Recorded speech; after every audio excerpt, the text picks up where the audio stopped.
Shalom bien-aimés dans le Seigneur, grande est notre joie de nous retrouver au pied du Grand Roi pour notre méditation quotidienne. Nous sommes le jeudi 13 février 2025 et nous vous saluons au nom de notre Seigneur et Sauveur Jésus-Christ. Pour notre méditation de ce jour, nous allons lire un texte dans la lettre de Paul aux Romains. Romains chapitre 12, verset 21, nous lirons dans deux versions. Dans la Bible du Semeur, il est dit « Ne te laisse pas vaincre par le mal, au contraire, sois vainqueur du mal par le bien. » Et dans Louis II, il est écrit « Ne te laisse pas vaincre par le mal, mais surmonte le mal par le bien. » Vaincre le mal. Vaincre le mal, tel est le thème de notre méditation de ce jeudi 13 février 2025. Bien-aimés dans le Seigneur, le mal, c'est ce qui est mauvais, ce qui ne convient pas, ce qui est négatif. Le mal l'a fait et fait encore beaucoup de dégâts dans le monde. Christ a demandé à son Père de garder ses enfants du mal. Jean chapitre 17, verset 15, il est dit « Je ne te prie pas de les ôter du monde, mais de les préserver du mal. » Dans la prière du Christ, la prière que Christ nous a enseignée, il nous a enseigné à dire « Délivre-nous du malin » ou du mal dans d'autres versions. Matthieu chapitre 6, verset 13. Depuis le péché d'Éden, bien-aimé, l'homme est plus attiré par le mal que par le bien. Chaque jour, nous faisons face au mal qui nous combat et qui nous attire. Le texte de ce jour nous exhorte, bien-aimés, à ne pas céder au mal, mais à le vaincre. Il faut donc lui résister, le combattre, le vaincre. Pour le combattre efficacement et le vaincre, l'arme que le Seigneur nous donne, c'est le bien. Le bien qui est comme la lumière qui chasse les ténèbres du mal. Telle est la voie du salut. Voici quelques leçons que nous tirons de notre texte du jour. Première leçon, parlons des origines du mal. Origine du mal. Genèse chapitre 6, verset 5. La Bible dit « L'Éternel vit que les hommes faisaient de plus en plus de mal sur la terre. À longueur de journée, leur cœur ne concevait que le mal. » L'origine du mal, bien-aimé, n'est pas clairement établie. Cependant, la Bible nous révèle certaines vérités importantes qui nous orientent à ce sujet. En premier lieu, sachons qu'il n'y a point de mal en Dieu. Il n'y a point de mal. En effet, il est écrit dans Jacques chapitre 1er, verset 13, « Quand quelqu'un a envie de faire le mal, il ne doit pas dire « c'est Dieu qui me pousse au mal ». Dieu ne peut pas avoir envie de faire le mal et il ne pousse personne au mal. Donc, en Dieu, il n'y a pas de mal. Alors, de ce fait, il nous reste deux origines du mal. Première origine, c'est le diable, avec toute son organisation. Le diable, appelé aussi dans la Bible le malin. Le malin. Et le malin qui veut dire, malin, c'est porter à nuire, qui porte à nuire. La Bible dit, dans Matthieu chapitre 5, verset 37, que votre parole soit oui, oui, non, non. Ce qu'on y ajoute vient du malin. Et dans d'autres versions, malin est remplacé par vient du diable. C'est lui donc qui est le tentateur ou qui pousse au mal. La tentation, c'est pousser au mal. Deuxième origine, c'est l'homme lui-même, corrompu par la séduction du malin, depuis le péché, la chute d'Éden.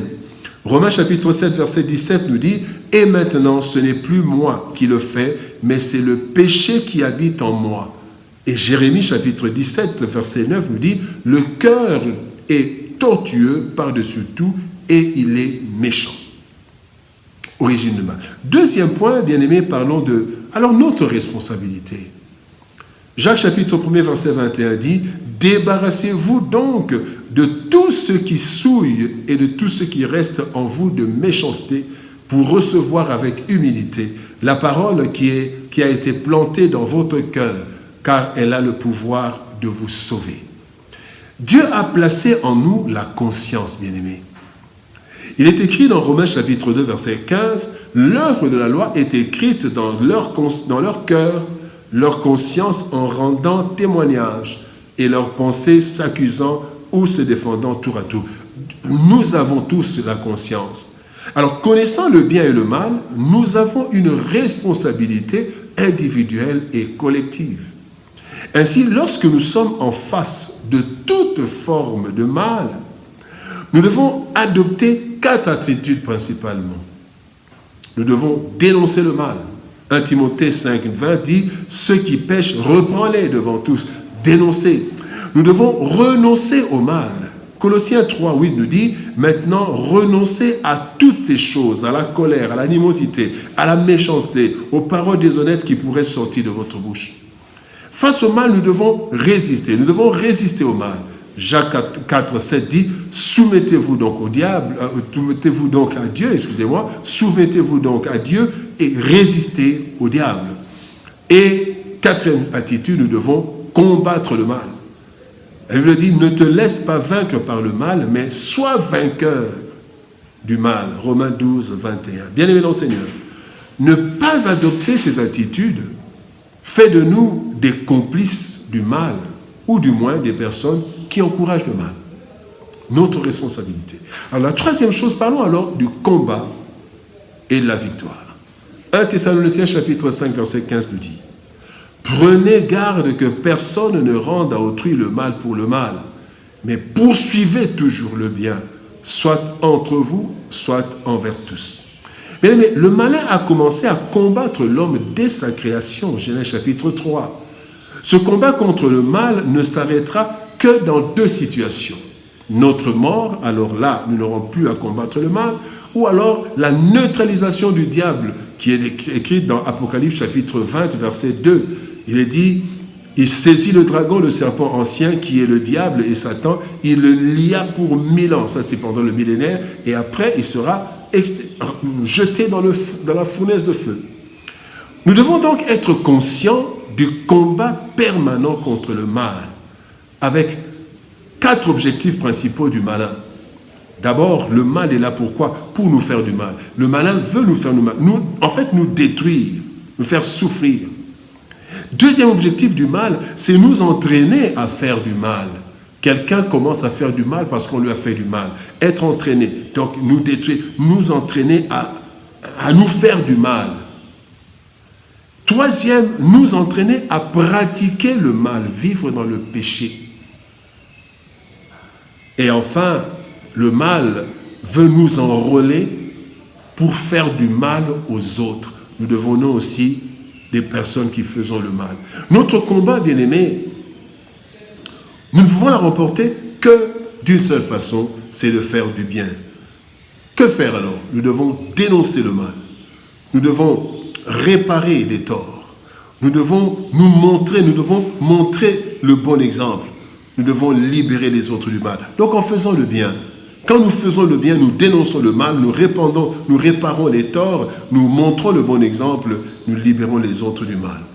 Cette force de faire du bien, nous l'attirons dans la méditation de la parole de Dieu et dans la prière, nous l'attirons du Saint-Esprit qui est en nous. La Bible nous dit dans 1 Jean 4, 4, « Vous êtes de Dieu, vous les avez vaincus parce que celui qui est en vous est plus grand que celui qui est dans le monde. » Bien-aimés dans le Seigneur, nous sommes appelés et destinés à faire le bien, sans nous lasser. 2 Thessaloniciens, chapitre 3, verset 13 nous dit « Ne vous lassez pas de faire le bien. Cependant, le mal qui règne dans le monde nous combat et tente de nous enrôler. Le Seigneur nous appelle à résister, à combattre, à dénoncer, à vaincre le mal par le bien. Comme la lumière chasse les ténèbres, le bien chasse le mal. Alors, bien-aimés, soyons vainqueurs du mal par le bien, sous toutes ses formes. Prions. Père de gloire, nous te bénissons et te rendons grâce pour ton amour et ta bonté. Merci parce que tu nous donnes l'arme contre le mal. C'est le bien. Aide-nous, Seigneur de gloire, par la puissance du Saint-Esprit qui est en nous, à faire le bien. Ne jamais rendre le mal par le mal, parce que quand nous rendons le mal par le mal, nous sommes enrôlés dans le mal. Aide-nous à dénoncer, à renoncer, à combattre, à résister face au mal, parce que nous sommes appelés à faire du bien. Nous en qui tu habites. Bénis ta parole, éternel Dieu de gloire, et bénis ton peuple. Au nom de Jésus-Christ, nous avons ainsi prié, Père. Amen. Bien-aimés dans le Seigneur, que Dieu nous bénisse. Shalom, au revoir, et par la grâce de Dieu, nous nous retrouvons demain pour une autre méditation au pied du grand roi. Shalom, au revoir, et par la grâce de Dieu, à demain.